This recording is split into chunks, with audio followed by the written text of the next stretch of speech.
నమస్కారం. శ్రీ గురుభ్యో నమః.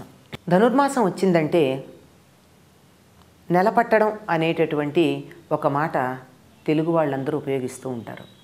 నెలపట్టడం ఏమిటి అంటే ఒక నెల రోజుల పాటు మేము ఒక వ్రత దీక్షని మొదలుపెట్టాం, ప్రారంభించాం. ఏమిటి వ్రత దీక్ష? అందరూ ఏమీ గోదాదేవి పూజలు చేయడం కానీ, ధనుర్మాసంలో మిగిలినటువంటి పనులు చేయడం కానీ, ధనుర్మాస వ్రతంలో ఉన్నటువంటి పనులు చేయడం కానీ చేయకపోయినా అందరూ చేసేటటువంటిది, వీరు వారు అనే తేడా లేకుండా సమస్త ప్రజలు చేసేటటువంటి పని ఏమిటి అంటే గుమ్మాలన్నీ చక్కగా తుడిచి కళ్ళాపి జల్లి పెద్ద పెద్ద ముగ్గులు పెడతారు. ఆ ముగ్గుల్లో ఆవు పేడతో గొబ్బెమ్మలు పెడతారు. దేనికి ఇది చేస్తారు అంటే అప్పటికి వరి పొలాలలో కోతలైపోయి పంటలు ఇంటికి వచ్చేస్తాయి కనుక పొలాల్లో ఉండే క్రిమికీటకాదులు ఏవి కూడా అందరి ఇళ్లల్లోకి చొరబడకుండా ఉండడానికి ఆవు పేడతో కళ్ళాపి చల్లుతారు. ఆవు పేడకి క్రిములని లోపలికి తమ దగ్గరికి రానియకుండా దూరంగా పంపేసేటటువంటి లక్షణం ఉంది. అయినా ధైర్యం చేసి ఒకటో రెండో వస్తే అవెక్కడ ఆగిపోతాయంటే గుమ్మంలో వేసినటువంటి ముగ్గు వల్ల. ఈ ముగ్గులు వేస్తే ఇలా ఆరోగ్యరీత్యా క్రిమిసంహారకంగా పనికొస్తాయి అన్నదటు ఉంచితే ఆధ్యాత్మికమైనటువంటి ఒక విశేషం కూడా ఉంది. ఏమి అంటే ఈ ముగ్గులన్నీ చుక్కలతో వేస్తారు, ఒట్టి గీతలు వేసేటటువంటి పద్ధతి లేదు. ఈ చుక్కల ముగ్గులన్నీ ఏమిటి అంటే ఆకాశంలో ఉండే చుక్కలని మనం ఎలా కలుపుకుంటూ వాటి యొక్క కూటమిని ఎలా గుర్తించాలో తెలియచెప్పడానికి చుక్కల ముగ్గులు వేస్తూ ఉంటారు. అంటే పైన నక్షత్రాలు, కింద ఉండేటటువంటి చుక్కలు. ఆ నక్షత్రాలను ఎలా కలుపుకుంటూ గొరకొయ్యలు ఎట్లా ఉంటాయి, లేకపోతే సప్తర్షి మండలం ఎట్లా ఉంటుంది, వీటిని గుర్తించడానికి ఏ రకంగా అయితే మనం వాటిని ఇక్కడి నుంచి ఇక్కడికి ఇలా గీతలు చెప్పుకుంటామో అది ఇక్కడ అలవాటు అవుతుంది. ఎవరినన్నా మన దగ్గరికి ఆకర్షించుకోవడానికి అవి చేసేటటువంటి పనుల్లో ఏమంటారంటే ముగ్గులోకి లాగారండి అంటారు. అంటే ముగ్గులోకి వచ్చేసాడంటే సగం పని అయిపోయింది. ఆ ప్రత్యేకమైనటువంటి ఆ యంత్రం నేల మీద గీసి దాంట్లో కూర్చోబెట్టినట్టయితే ఇంకా మనిషి మనకి వసుడైపోతాడు అని చెప్పేది. ఇలాంటి ముగ్గులన్నీ ఇలాంటి వాటితో సంబంధం ఉంది అని చెప్పడానికి సంకేతమే ఆ ముగ్గుల పేర్లు మనకి తెలియచెప్తాయి. ఏమంటారండి? మారేడు దళం అంటారు, పద్మం అంటారు, అష్టదళ పద్మం అంటారు, నాగవల్లి అంటారు, తాబేలు, కూర్మం, ఆ తరువాత రథం ముగ్గులు. అంటే దశావతారాలకు సంబంధించినవి ఈ తాబేలు, కూర్మం, తాబేలు, చేప, వీటితో ముగ్గులు. అలా కాకపోతే మల్లెపందిరి. ఇట్లాంటి పేర్లన్నీ మనం చూసినట్టయితే ఇవన్నీ కూడా ఆ యంత్రాలకి పూజా సంబంధమైనటువంటి ఆధ్యాత్మిక సాధనలకి సహకరించేవిగా ఉంటాయి. ఇంకా ప్రత్యేకంగా ధనుర్మాస సమయంలో చిట్ట చివరి రోజులకు వచ్చేటప్పటికల్లా చేసేవి ఏమిటంటే స్వర్గద్వారాలని వేస్తారు. ఎందుకు? వైకుంఠ ఏకాదశి సమయానికి స్వర్గద్వారాలు తెరుచుకుంటాయి కనుక. దానికి ముందు రోజునేమో స్వర్గద్వారాల తలుపులు మూసినట్టు, ఏకాదశి నాడు ఆ తలుపులు తెరిచినట్టు ముగ్గులు వేసి ఆధ్యాత్మికమైనటువంటి ఒక ఉన్నత భావాన్ని స్త్రీలు తమ ఇంటి ముందు ముగ్గుల రూపంలో ప్రకటించడం జరుగుతుంది. సంచారాన్ని తెలియచెప్పేది గనక సూర్యుడు దక్షిణ దిక్కుగా వెడుతూ ఉన్నటువంటి తన ప్రయాణాన్ని ఇలా తిప్పుకుని ఉత్తర దిక్కుకు మారేటట్టుగా ఉంటుందే, అదే కదా మకర సంక్రమణం.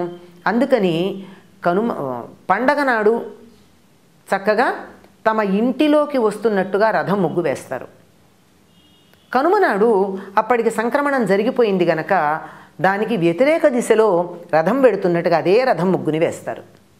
అంటే ఈ రథం ముగ్గుని వేసి ఇట్లా ఎందుకు వేసావని ఇంట్లో పిల్లలు అడిగారనుకోండి, వెంటనే చెప్పచ్చు, ఇప్పటిదాకా దక్షిణ దిక్కుగా వచ్చాడమ్మా సూర్యుడు, ఇవాటి నుంచి దారి మార్చుకుని ఉత్తర దిక్కుగా వెడుతున్నాడమ్మా, దీనికి సంకేతంగా మేము ఇది చెప్పాము అని చెప్పచ్చు.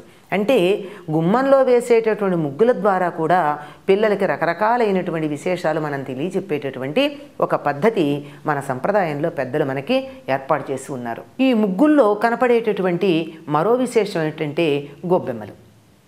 గుమ్మాల్లో చూడంగానే మంచి గొబ్బెమ్మలు, ఆ గొబ్బెమ్మల తలల మీద రకరకాలైనటువంటి పువ్వులు, వాటిని పసుపు కుంకుమ పిండితో అలంకరించటం, ఇవన్నీ కనపడతాయి. ఈ గొబ్బెమ్మలు ఏమిటి అంటే గోపెమ్మలు అని చెప్తారు. గోమయంతో చేసేవి. గోమయము అంటే ఆవు పేడ. ఆవు పేడతో చేసినటువంటి గోపికలకి ఇవన్నీ సంకేతంగా ఉంటాయి.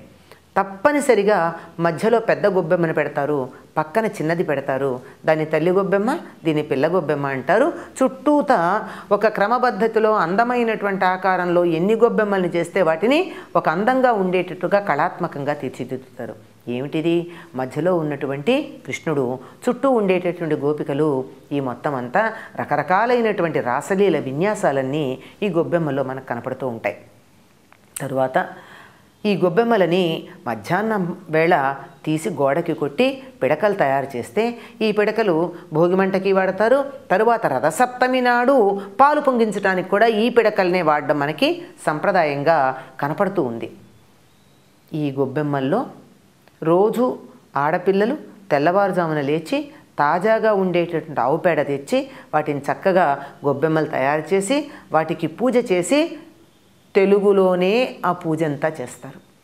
ఆ చేసిన తర్వాత ఏదో అప్పుడే వచ్చినటువంటి కొత్త ధాన్యంతో తయారు చేసిన అటుకులో ఏవో నివేదన చేసి పాట పాడతారు.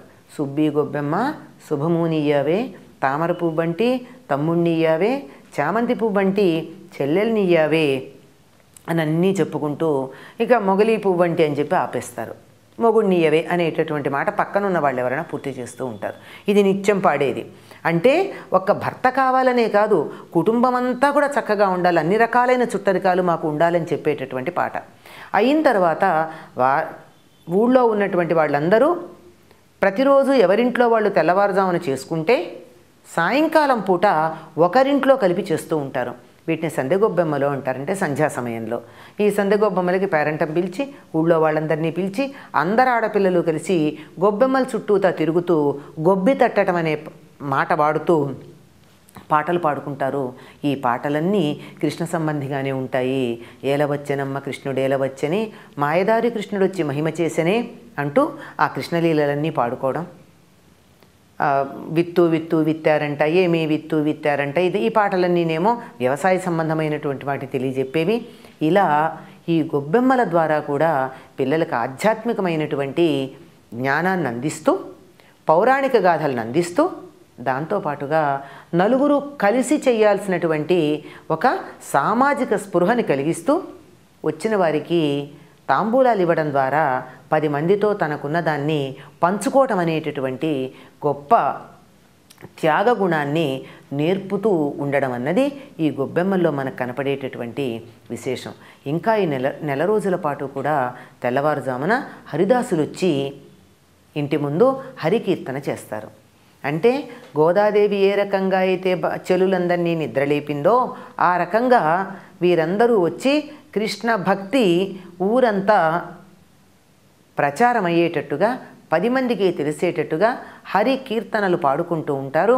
అందువల్లే వీరిని హరిదాసులు అని మనకి చెప్పడం జరుగుతూ ఉంది. ఈ హరిదాసులు రావడం కూడా మనకి ఈ నెలలో అంటే ఈ ధనుర్మాసం నెల మొత్తం కలిపి కనపడేటటువంటి ఒక ప్రత్యేకమైనటువంటి విశేషం. ఈ నెల రోజుల పాటు హరిదాసులు వచ్చి గ్రామస్తులందరినీ హరి సంకీర్తనతో మేల్కొల్పడం అనేది మనకి ప్రత్యేకంగా కనపడేటటువంటి విశేషం.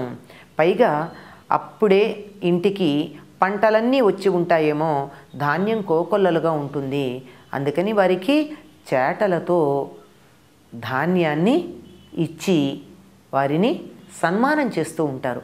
తమని ఆధ్యాత్మికత వైపు నిద్రలేపినటువంటి హరిదాసులని సన్మానం చేసేటటువంటి అంటే బహుమాన రూపంగా ఇస్తున్నారు. వారికి ముష్టి వేయటం లేదు, వారికి తమ యొక్క గౌరవాన్ని ప్రదర్శించుకుంటూ ఇచ్చేటటువంటి దానిగా 2 చేతులతోనూ ఇవ్వడం అనేది మనకి కనపడుతూ ఉంటుంది.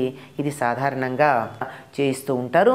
దీంతో ఒక ప్రత్యేకత ఏం కనపడుతుందంటే మొత్తం అంతా కూడా భగవన్మయము అనేటటువంటి భావన తెలియజెప్పడానికి ఏమిటి, ఎవరైనా తమకి అక్షయ పాత్రలో ధాన్యం ఇయ్యగానే హరిదాసులు ఏమంటారు, కృష్ణార్పణం అంటారు.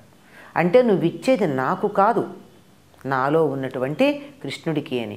అంటే సమస్తంలోనూ భగవంతుడు ఉన్నాడు అనేటటువంటి భావన తెలియచెప్పడానికి ఈ హరిదాసులు నిత్యం రావడం అన్నది మనకు అభ్యాసంగా కనపడుతూ ఉంటుంది. మరిన్ని విశేషాలు మరో భాగంలో తెలుసుకుందాం. స్వస్తి.